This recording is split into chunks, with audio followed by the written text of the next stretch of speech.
Hello friends, तुम्हा सर्वांचं स्वागत आहे आपल्या यूट्यूब चॅनलवरती. आणि आज आपण बघणार आहे मॅथ 10th अल्जेब्राचा चॅप्टर नंबर 2 क्वाड्रॅटिक इक्वेशनचा प्रॅक्टिस सेट 2.4. हा जो प्रॅक्टिस सेट आहे 2.4 हा टोटली बेसिस आहे फॉर्म्युला मेथडवर. तर बघा, सिंपल एक फॉर्म्युला आहे या प्रॅक्टिस सेटला सॉल्व करण्यासाठी. तो आहे -b plus minus under root b² minus 4ac upon twice a. ठीक आहे, हा जो फॉर्म्युला आहे या फॉर्म्युलाचा यूज करून आपल्याला हा प्रॅक्टिस सेट जो आहे 2.4 हा सॉल्व करायचा आहे. फार इझी हा फॉर्म्युला आहे आणि या फॉर्म्युला आपण हा प्रॅक्टिस सेट सॉल्व करणार आहे. तर बघा आपल्या प्रॅक्टिस सेटचा फर्स्ट एक्झाम्पल.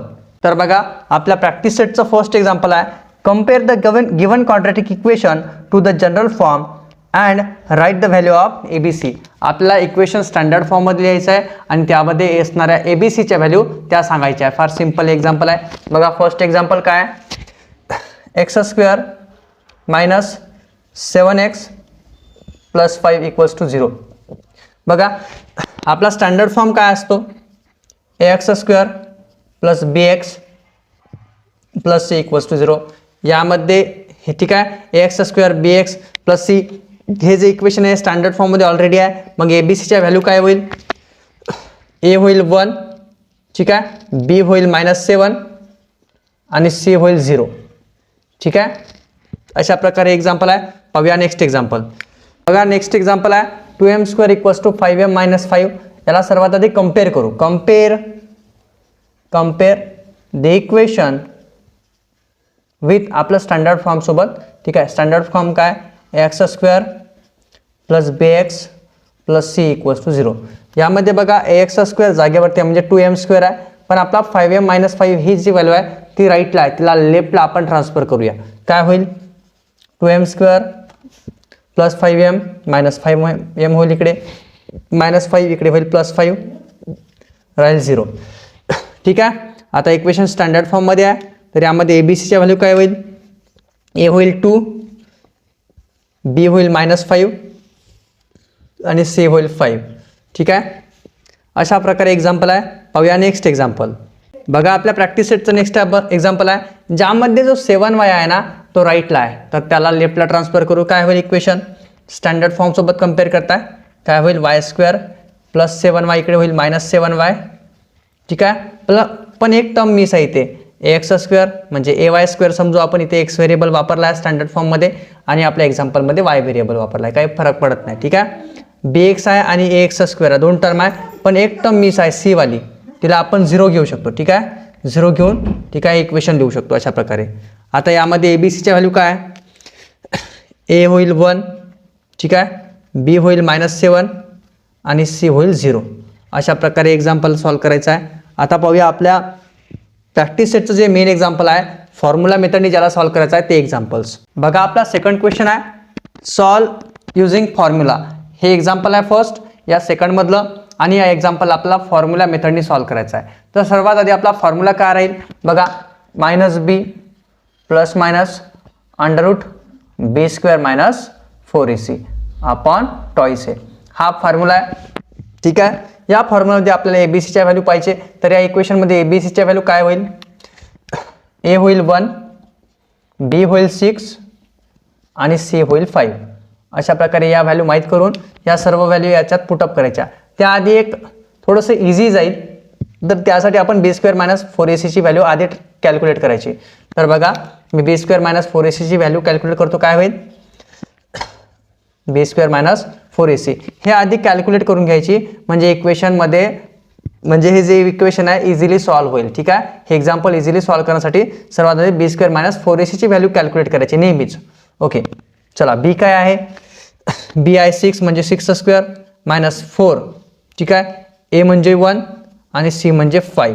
ओके, चला करा कॅल्क्युलेट. काय होईल, 6² होईल 36 मायनस 4 × 1 होईल 4 आणि 4 × 5 होईल 20 म्हणजे 4 × 1 × 5 होईल 20 म्हणजे -20. 36 मायनस 20 होईल 16. अशा प्रकारे मला b² मायनस 4ac ची व्हॅल्यू मिळाली 16. आता बघा माझ्याकडे b² मायनस 4ac ची व्हॅल्यू आली आहे. आता या सर्व व्हॅल्यू मी याच्यात पुटअप करतो. ठीक आहे, आणि फाइंड आउट करतो. काय होईल बघा,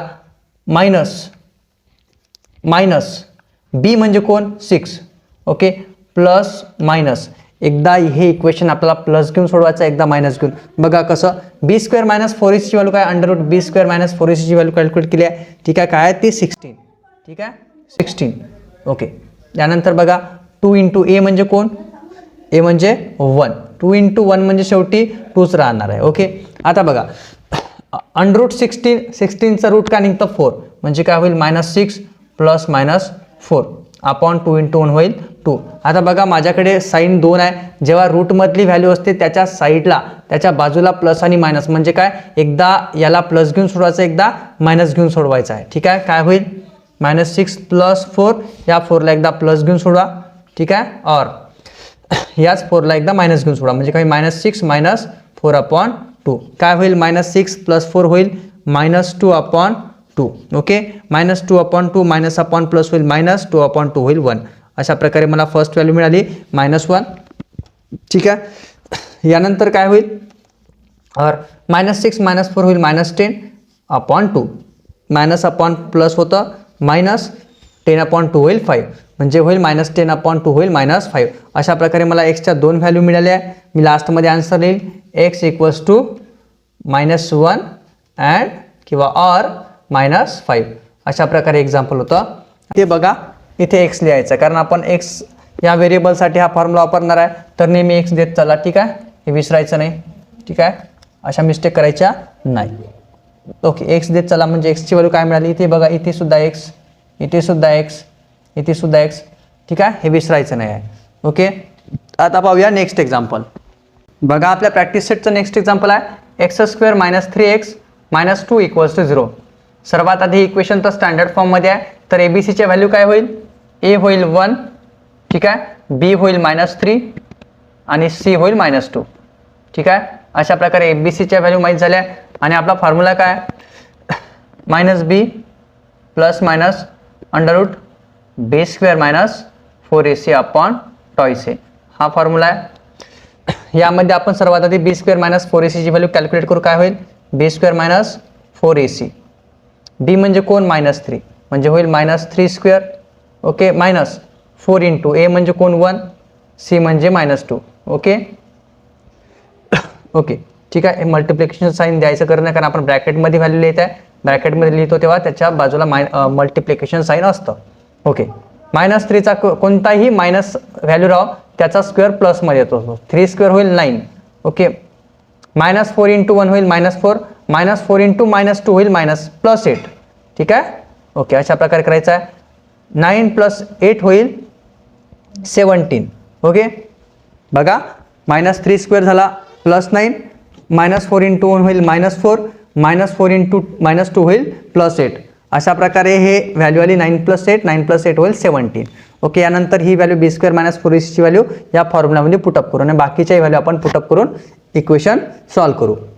काय होईल बघा, -b ची व्हॅल्यू काय, b ची व्हॅल्यू -3. ओके, मायनस b ची व्हॅल्यू टाकली -3. Okay, plus minus under root b² - 4ac ची व्हॅल्यू काय काढली आपण 17. ओके, अपॉन 2 इंटू a म्हणजे कोण 1. ठीक आहे, अशा प्रकारे हे करायचं आहे. मायनस इंटू मायनस होईल प्लस. ओके, इथे काही नाही म्हणजे काय, ब्रॅकेटच्या बाहेर 1 आहे, -1 इंटू -3 होईल +3. ओके, हे राहील +3. ओके, प्लस लिहायची गरज नाही. प्लस मायनस अंडर रूट 17चं रूट येतं पॉईंटमध्ये, तर लिहायची गरज नाही. ओके, हे लक्षात ठेवायचं आहे, गरज नाही लिहायची. 2 इंटू 1 होईल 2. बघा याला एकदा प्लस म्हणून सोडवायचं आहे. एक गोष्ट नेहमी विसरत आहे मी, x लिहायचा आहे, x सोडायचा नाही. x इज इक्वल टू कारण आपण या इक्वेशनमध्ये जो व्हेरिएबल आहे x त्याची व्हॅल्यू कॅल्क्युलेट करताय ना, त्याच्यासाठी तर हा फॉर्म्युला आहे, म्हणून x लिहित जायचा आहे. ठीक आहे, पुढे काय करणार आहे मी, या 70ला एकदा प्लस घेऊन एकदा मायनस घेऊन सोडवणार आहे. काय होईल, x = 3 plus under root 17 upon 2 और x = 3 minus under root 17 upon 2. बघा याला पुढे मी सॉल्व्ह करू शकत नाही, हेच आपल्या इक्वेशनचं काय आन्सर आहे, म्हणून लास्टमध्ये आन्सर लिहायचं x = 3 plus under root 17 upon 2 और 3 मायनस √17/2 अशा प्रकारे एक्झाम्पल होतं. पाहूया नेक्स्ट एक्झाम्पल. तर बघा आपल्या प्रॅक्टिस सेटचं नेक्स्ट एक्झाम्पल आहे 3m² + 2m - 7 = 0. सर्वात आधी ABCच्या व्हॅल्यू माहीत करून घेऊ. काय होईल? A = 3, B = 2 आणि C होईल -7. अशा प्रकारे ABCच्या व्हॅल्यू माहीत करून घेतल्या. यानंतर आपण व्हॅल्यू माहीत करू B² - 4AC ची. ठीक आहे, कारण आपला फॉर्म्युला आहे -b + -b² - 4AC/2AC. यामध्ये आपण सर्वात आधी B² - 4AC ची व्हॅल्यू कॅल्क्युलेट करत असतो. करूया कॅल्क्युलेट. काय होईल? B आहे 2 म्हणजे 2² -4 A म्हणजे 3 आणि C म्हणजे -7. ठीक आहे, -7ला ब्रॅकेटमध्ये लिहायचं. जेव्हा व्हॅल्यू मायनस येईल तेव्हा ती व्हॅल्यू नेहमी ब्रॅकेटमध्ये लिहायची. ओके, 2² होईल 4 -4 × 3 होईल 12. ठीक आहे, -4 × 3 होईल -12. ओके, आणि -12 × -7 होईल 84. ठीक आहे, -12 × -7 होईल 84. ठीक आहे, +84. यानंतर होईल हे 4 + 84 होईल 88. ओके, अशा प्रकारे माझ्याकडे B² - 4AC ची व्हॅल्यू आहे. बघा एकदा, B² म्हणजे 2² -4 × A × C म्हणजे काय? 3 × -7. यानंतर मी काय केलं? -4 × 3 होईल -12. ओके, नंतर -12 × -7 झालं मायनस प्लस आणि 12 × 7 झालं 84. 12 7 जा 84. यानंतर +4 + 84 झालं 88. म्हणजे माझ्याकडे B² - 4AC ची व्हॅल्यू आली आहे 88. यानंतर मी ही व्हॅल्यू आणि A आणि Bच्या व्हॅल्यू पुटअप करतो आपल्या फॉर्म्युलामध्ये. सर्वात आधी आपला फॉर्म्युला काय? -b + -√B² - 4AC/2AC. या फॉर्म्युल्यामध्ये सगळं व्हॅल्यू आपण पुटअप करू. ठीक आहे, B ची व्हॅल्यू आहे 2 म्हणजे मायनस साईन जसंच्या तसं, आणि B ची व्हॅल्यू आहे 2 +-. ओके, √B² - 4AC ची व्हॅल्यू काढली आपण. काय काढली? 88. ठीक आहे, 88ला असंच्या असं लिहू. ओके, अपॉन मध्ये काय राहील? 2 × A म्हणजे 2 × A म्हणजे काय? A ची व्हॅल्यू आहे 3. ओके, यानंतर करूया सॉल्व याला. या 88ला मी काय लिहू शकतो? -2 +-. बघा 88चं स्क्वेअर रूट माहीत नाही, पण मला या 88ला असं फॅक्टराईज करता येईल, स्प्लिट करता येईल अशा फॉर्ममध्ये. बघा 4 × 22. ओके, 2 × 3 होईल 6. अशा प्रकारे मी लिहू शकतो, कारण 88चं स्क्वेअर रूट माहीत नाही. पण या 88मध्ये अशी व्हॅल्यू आहे की जिचं स्क्वेअर रूट मी फाइंड आउट करू शकतो. म्हणजे काय करू शकतो? या 88ला 4 × 22 लिहू शकतो आणि या 4चं मी स्क्वेअर रूट लिहू शकतो 2. ओके, काय होईल बघा? -2 +- 4चं रूट 2 होईल आणि ते येईल बाहेर. रूटमध्ये राहिलं 22. अपॉनमध्ये राहील 6. आता बघा मी याला अजून सिम्प्लिफाय करतो. ठीक आहे, ही एक व्हॅल्यू आहे, याही एक व्हॅल्यू आहे. ठीक आहे, याचा दोघांमध्ये कॉमन काय? 2 कॉमन आहे, म्हणजे 2 बाहेर काढू मी. ठीक आहे, 2 बाहेर काढू शकतो आणि ब्रॅकेटमध्ये काय राहील? -1. इथला 2 निघून गेला. मी या 2ला असं लिहू शकतो 2 × 1. ओके, याला सुद्धा लिहू शकतो 2 × 1. बघा दोघांमध्ये 2 कॉमन आहे. ठीक आहे, जे बाहेर निघालं, जे कॉमन आहे ते बाहेर काढायचं. ठीक आहे, आणि हे -1 लिहू शकतो मी याला. ठीक आहे, 2 × -1 होईल -2, 2 × 1 होईल 2. ठीक आहे, अशा प्रकारचं मी लिहू शकतो. 2 कॉमन आहे दोघांमध्ये, बाहेर निघालं -1 जसंच्या तसं, +- इथे राहिलं 1 √22. ओके, भागेला राहिलं 6/6 राहिलं. ठीक आहे, यानंतर मी अजून काय करू शकतो? बघा 2 1 जा 2, 2 3 जा 6 असं करू शकतो. त्यानंतर बघा मला काय मिळालं? -1 +-1 √22/3 अशा प्रकारे मला व्हॅल्यू मिळाली आहे. ठीक आहे, 1 मल्टिप्लाय केल्यानंतर हीच व्हॅल्यू भेटणार आहे, त्याच्यामुळे मी डायरेक्ट हीच व्हॅल्यू लिहिली. ठीक आहे, या 1 याला मल्टिप्लाय केल्यानंतर हीच व्हॅल्यू राहणार आहे. ठीक आहे, आता बघा हा +1 आहे मल्टिप्लिकेशनमध्ये, याचा आपण लिहायची गरज आहे का? नाही. मग शेवटी काय मिळेल मला? याला एकदा या 22ला प्लस म्हणून लिहा आणि एकदा मायनस म्हणून लिहा. ओके, काय होईल माझ्याकडे आन्सर? -1 +√22/3 or -1 -√22/3. अशा प्रकारे मला आन्सर मिळणार आहे. ठीक आहे, आणि लास्टमध्ये आन्सर लिहिणार आणि एक्स लिहत चला. मी पुन्हा विसरतो एक्स लिहायचं. ठीक आहे, एक्स लिहत चला. ठीक आहे, ही एक्सचे सॉरी, आता हे व्हेरिएबल कोणता आहे? एम. तर एम लिहायचा, जो व्हेरिएबल आहे तो लिहायचा. m = ठीक आहे, एम इक्वल्स टू लिहित चला. ठीक आहे, हे विसरायचं नाही. ठीक आहे, एम इक्वल्स टू प्रत्येक जागी लिहा. ठीक आहे, आणि लास्टमध्ये आन्सर भेटला आहे आपल्याला. काय भेटला आहे? एम इक्वल्स टू -1 प्लस √22/3 और -1 मायनस √22/3. ठीक आहे, अशा प्रकारे एक्झाम्पल सॉल्व करायचं आहे. पाहूया नेक्स्ट एक्झाम्पल. बघा आपल्या प्रॅक्टिस सेटचं नेक्स्ट एक्झाम्पल आहे 5m² -4m -2 = 0. या इक्वेशनमध्ये ए बी सीच्या व्हॅल्यू काय होईल? ए होईल 5, बी होईल -4 आणि सी होईल -2. ठीक आहे, यानंतर करूया b² - 4ac ची value calculate. b² - 4ac, b ची व्हॅल्यू आहे -4 म्हणजे -4² -4 इंटू ए होईल 5 आणि बी होईल सी होईल -2. -2ला लिहू ब्रॅकेटमध्ये. ओके, -4चं स्क्वेअर होईल 16, -4 × 5 होईल 20 आणि -4 × 5 होईल -20. लक्षात घ्यायचं आहे. आणि -20 × -2 होईल +40. ओके, यानंतर 16 + 40 होईल 56. बघा b² - 4ac ची व्हॅल्यू माझ्याकडे आली आहे. माझा फॉर्म्युला काय? बघा फॉर्म्युला आहे -b ± √b² - 4ac upon toys ए. यामध्ये व्हॅल्यू पुटअप करू. काय होईल इक्वेशन? बघा मायनस बी ची व्हॅल्यू आहे -4 म्हणजे हे होईल -4 plus minus √b² - 4ac value काढली आहे 56 म्हणजे होईल √56. ठीक आहे, 2 × a. ठीक आहे, ए ची व्हॅल्यू काय? ए ची व्हॅल्यू आहे 5. ओके, यानंतर बघा याला सिम्प्लिफाय करू थोडंसं. 56चा आपल्याला रूट माहीत नाही, पण मी 56ला असं लिहू शकतो का? कारण हा 56 14च्या टेबलमध्ये येतो. ठीक आहे, बघा कसं, थोडं लक्ष द्या. -1 × -4 होईल +4. लक्षात ठेवायचं आहे. प्लस मायनस 56ला लिहू शकतो मी 4 × 14 कारण 14च्या टेबलमध्ये 4 टाइम्स येतं 56. ओके, 2 × 5ला सध्या मी असंच ठेवणार कारण पुढे याचं काम पडणार. हा 2 कॅन्सल आउट होणार आहे. कसं होणार आहे ते बघा पुढं.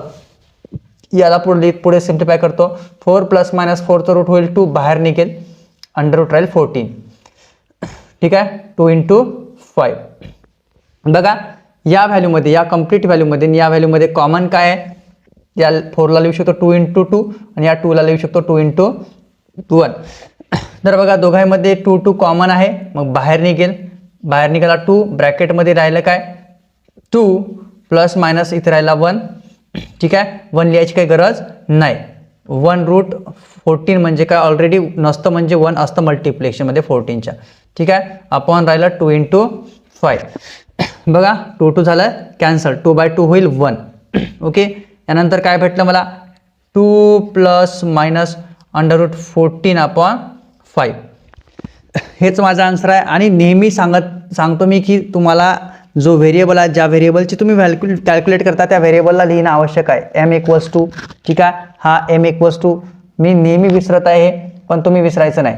ओके, m = लिहत चला.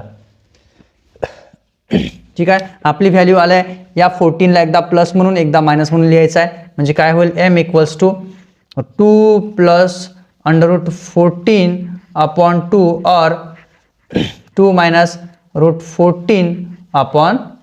सॉरी 5 आहे रूटमध्ये, अपॉनमध्ये 5 आहे. ठीक आहे, या दोन व्हॅल्यू आपल्याला मिळाल्या आहे. अशा प्रकारे एक्झाम्पल होतं. पाहूया नेक्स्ट एक्झाम्पल. बघा आपल्या प्रॅक्टिस सेटचं नेक्स्ट एक्झाम्पल आहे y² + 1/3y = 2. सर्वात आधी इक्वेशनला आपण सिम्प्लिफाय करू, कारण 1/3 अशा प्रकारची व्हॅल्यू आपल्याला नको, अशी फ्रॅक्शन व्हॅल्यू आपल्याला नको. तरी मी काय करणार, हा जो डिनॉमिनेटरमधला 3 आहे या 3ने या इक्वेशनला मल्टिप्लाय करतो. का होईल? बघा मल्टिप्लाइंग इक्वेशन जेव्हा तुम्हाला अशा प्रकारची व्हॅल्यू भेटतात न्यूमरेटर आणि डिनॉमिनेटरमध्ये, जेव्हा जी डिनॉमिनेटरमधली व्हॅल्यू राहील त्याच व्हॅल्यूने इक्वेशनला मल्टिप्लाय करून टाकायचं, म्हणजे इक्वेशन सिम्प्लिफाय होईल. मल्टिप्लाइंग इक्वेशन बाय 3 ने मल्टिप्लाय करतो. काय होईल? 3y² प्रत्येक टर्मला मल्टिप्लाय करतो 3y² होईल. प्लस हे कसं होईल? 3 × 1/3y म्हणजे 3 3 कॅन्सल राहील काय? 1y. ठीक आहे, म्हणजे डायरेक्ट y लिहितो. आणि 2 × 3 होईल 6. प्रत्येक टर्मला मल्टिप्लाय करायचं आहे. आणि आपला 6 जो आहे तो आपल्याला कुठे पाहिजे? आपल्या लेफ्ट हँड साईडला, म्हणजे 6ला ट्रान्सफर करू. +6 इकडे होईल -6. ओके, हे डिरेक्ट लिहितो. झालं आपलं इक्वेशन सिम्प्लिफाय. आता यामध्ये आपल्या ABCच्या व्हॅल्यू काय होईल? ए होईल 3, बी होईल वायच्या साईडला कोएफिशियंट काय नाही म्हणजे काय 1, सी होईल -6. ओके, यानंतर आपला फॉर्म्युला आहे -b plus minus under root b² - 4ac. फार सिंपल ही फॉर्म्युला मेथड आहे. ठीक आहे, फक्त फॉर्म्युलाचा यूज करायचा आहे आणि आपल्याला एक्झाम्पल सॉल्व्ह करायचं आहे. तर यामध्ये b² - 4ac व्हॅल्यू काय होईल? सर्वात आधी b² - 4ac ची व्हॅल्यू कॅल्क्युलेट करू. ठीक आहे, b म्हणजे काय 1² -4, a म्हणजे 3, c म्हणजे -6.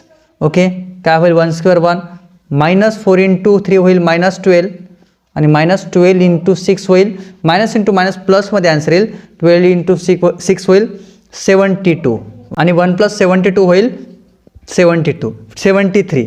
अशा प्रकारे माझ्याकडे b² - 4ac ची व्हॅल्यू आली आहे. यानंतर कॅल्क्युलेट करणार आणि नेहमी तुम्ही व्हेरिएबल येत चला. ठीक आहे, y = जो व्हेरिएबल आहे त्याला इक्वल टू लिहून पुढे सॉल्व्ह करायचं आहे. ओके, करूया पुट. आपल्या सगळ्या व्हॅल्यू आपल्या फॉर्म्युल्यामध्ये काय होईल? y - b म्हणजे कोण? b आहे 1 म्हणजे -1 plus minus under b² - 4ac म्हणजे कोण? 73. ठीक आहे, अपॉन 2 × a म्हणजे कोण? 2 × a. ठीक आहे, a ची व्हॅल्यू काय आपल्याकडे 3, 2 × 3. ओके, लास्टमध्ये आन्सर काय होईल? y - 1 plus minus under root 73. 2 × 3 = 6. ठीक आहे, हेच माझा आन्सर आहे आणि या √73 ला एकदा प्लस एकदा मायनस लिहायचं आहे. ठीक आहे, म्हणजे काय होईल? y - 1 प्लस एकदा प्लस लिहायचं एकदा मायनस लिहायचं प्लस √73 अपॉन 6 और -1 मायनस √73 एकदा प्लस लिहायचं आहे 73 ला एकदा मायनस अपॉन 6. अशा प्रकारे हे आन्सर राहील. पाहूया नेक्स्ट एक्झाम्पल. तर बघा नेक्स्ट एक्झाम्पल आहे 5x² + 13x + 8 = 0. तर बघा स्टँडर्ड फॉर्ममध्ये इक्वेशन आहे. तर ABCच्या व्हॅल्यू काय होईल? a होईल 5, b होईल 13. ठीक आहे, a होईल 5, b होईल 13 आणि c होईल 8. अशा प्रकारे ABCच्या व्हॅल्यू माहीत झाल्या. करायचा फॉर्म्युलाचा वापर म्हणजे काय होईल? -b प्लस मायनस आणि व्हेरिएबल लिहत चला. व्हेरिएबल कोणता आपला x होईल -b plus minus under root b² - 4ac upon toys आहे. यानंतर आपण b² - 4ac ची व्हॅल्यू कॅल्क्युलेट करतो. काय होईल? टाका व्हॅल्यू. b म्हणजे कोण? b म्हणजे 13. ओके, 13² -4 × a म्हणजे कोण? a होईल 5 आणि c होईल 8. यानंतर बघा 13² होईल 169 आणि -4 × 5 होईल -20, -20 × 8 होईल 160 -160. ओके, 169 - 160 होईल 9. अशा प्रकारे b² - 4ac ची व्हॅल्यू आली आहे. यानंतर करूया पुटअप ही व्हॅल्यू आपल्या फॉर्म्युल्यामध्ये. काय होईल बघा? -b म्हणजे 13. ओके, मी डायरेक्ट लिहितो. ठीक आहे, -13 काही ब्रॅकेट बदलायची गरज नाही कारण ही b ची व्हॅल्यू पॉझिटिव्ह आहे. ओके, काय होईल? -13 plus minus under root b² - 4ac म्हणजे कोण? 9. अंडरूटमध्ये येईल 9. यानंतर बघा 2 × a म्हणजे कोण? 5. ओके, यानंतर काय होईल? नेहमी लिहत चला व्हेरिएबल x = काय होईल? -13 9चं स्क्वेअर रूट होईल +-3 2 × 5 होईल 10. ओके, या 3 ला एकदा प्लस एकदा मायनस घेऊन सॉल्व्ह करूया. काय होईल? x = -13 + 3 अपॉन 10 और x = -13 - 3 अपॉन 10. पुढे काय होईल? -13 + 3 होईल -10 -10 अपॉन 10 म्हणजे काय होईल? मायनस अपॉन प्लस होईल मायनस 10 अपॉन 10 होईल 1. ठीक आहे, ही x ची एक व्हॅल्यू मिळाली आणि याला सुद्धा सॉल्व्ह करू. काय होईल? -13 - 3 होईल -16 अपॉन 10. याला सिम्प्लिफाय करू शकतो. दोन्ही व्हॅल्यू 2च्या टेबलमध्ये. ठीक आहे, 2 5 = 10 आणि ही 2 8 = 16 म्हणजे काय होईल? -8 अपॉन 5 म्हणजे काय मिळेल शेवटी व्हॅल्यू मला? x = -8 upon 5. ठीक आहे, अशा प्रकारे मी एक्सची व्हॅल्यू कॅल्क्युलेट केली आहे आणि लास्टमध्ये आन्सर लिहूया x इक्वल्स टू -1 अँड -8/5. ठीक आहे, अशा प्रकारे हे एक्झाम्पल होतं. पाहूया आपल्या प्रॅक्टिस सेटचं लास्ट एक्झाम्पल. बघा आपल्या प्रॅक्टिस सेटचं लास्ट एक्झाम्पल ॲक्टिव्हिटीमध्ये हे एक्झाम्पल दिलं आहे. हे एक्झाम्पल मी डायरेक्ट इथे सॉल्व करतो आणि ज्या ॲक्टिव्हिटीज आहेत त्या तुम्ही फिलअप कराल नंतर. ठीक आहे, तर बघा एक्झाम्पल आहे x² + 2√3x + 3 = 0. सर्वात आधी ABCच्या व्हॅल्यू माहीत करून घेऊ. A इक्वल्स टू होईल 1, B होईल 2√3. ठीक आहे, B होईल 2√3 आणि C होईल 3. सर्वात आधी आपल्या फॉर्म्युलासाठी आपला B² - 4AC ची व्हॅल्यू कॅल्क्युलेट करू. काय होईल B² - 4AC. B काय आहे, B आहे 2√3, याचा स्क्वेअर होईल -4. A म्हणजे 1 आणि C म्हणजे 3. ओके, 2चा स्क्वेअर होईल 4 आणि √3चा स्क्वेअर होईल 3च होईल, म्हणजे हे काय होईल कॅन्सल. ठीक आहे, रूट हा स्क्वेअर सोबत कॅन्सल होत असतो, म्हणजे राहील काय मल्टिप्लिकेशनमध्ये 3. ओके, 2चा रूट झाला 4 आणि √3चा स्क्वेअर झाला 3च. ठीक आहे, लक्षात घ्या कोणताही नंबर आहे तो रूटमध्ये आहे आणि त्याचा स्क्वेअर आहे तेव्हा ते कॅन्सल करून काय करायचं, त्याचा स्क्वेअर असा प्रकारे करायचा. ठीक आहे, म्हणजे तीच संख्या त्या रूटमधल्या व्हॅल्यूचा स्क्वेअर तीच व्हॅल्यू असते, हे लक्षात ठेवायचं. ठीक आहे, त्यानंतर बघा काय होईल -4 × 1 होईल -4 आणि -4 × 3 होईल -12. ओके, 4 × 3 होईल 12 आणि हे राहील -12. 12 - 12 होईल 0. अशा प्रकारे मला B² - 4AC ची व्हॅल्यू मिळाली आहे. आता ही व्हॅल्यू पुटअप करू आपल्या फॉर्म्युल्यामध्ये. काय आपला फॉर्म्युला आहे x equals to -b + √B² - 4AC upon twice a. करूया पुट आपली सर्व व्हॅल्यू. -b ची व्हॅल्यू आहे 2√3. Okay, plus minus √B² - 4AC ची व्हॅल्यू काय, B² - 4AC ची व्हॅल्यू काढली 0. ठीक आहे, आणि 0चा रूट शेवटी 0च होणार आहे. ठीक आहे, अपॉन 2 × a x लिहत चला. a म्हणजे कोण 1. ओके, यानंतर काय होईल x equals to -2√3 plus minus √0 शेवटी व्हॅल्यू येणार आहे 0च. ठीक आहे, मग हे लिहायची काही गरज नाही. 2 × 1 होईल 2. यानंतर बघा मी ही जी व्हॅल्यू आहे ठीक आहे याला कॅल्क्युलेट करतो. हे कॅन्सल होईल 2/2 होईल 1, म्हणजे काय मिळेल मला x इक्वल्स टू -√3. ओके, बघा आपल्या x ची व्हॅल्यू आहे -√3, पण आपला नेहमी पाहिलं आहे आपण की आपल्या क्वाड्रॅटिक इक्वेशनच्या 2 व्हॅल्यूज येत होत्या. तर आपल्याकडे आता एकच व्हॅल्यू आली आहे, तर आपण काय करायचं याच व्हॅल्यूला 2दा लिहायचं, म्हणजे x इक्वल्स टू -√3 अँड -√3. ठीक आहे, अशा प्रकारे हे एक्झाम्पल होतं आणि हे आपल्या प्रॅक्टिस सेटचं लास्ट एक्झाम्पल होतं. जर या प्रॅक्टिस सेटच्या रिलेटेड तुम्हाला काही प्रॉब्लेम असेल तर तुम्ही कमेंट सेक्शनमध्ये नक्की सांगा. आणि जर तुम्हाला व्हिडिओ आवडला असेल तर व्हिडिओला लाईक करा आणि शेअर करा आणि चॅनलला करा सबस्क्राईब. भेटूया नेक्स्ट व्हिडिओमध्ये. थँक्यू.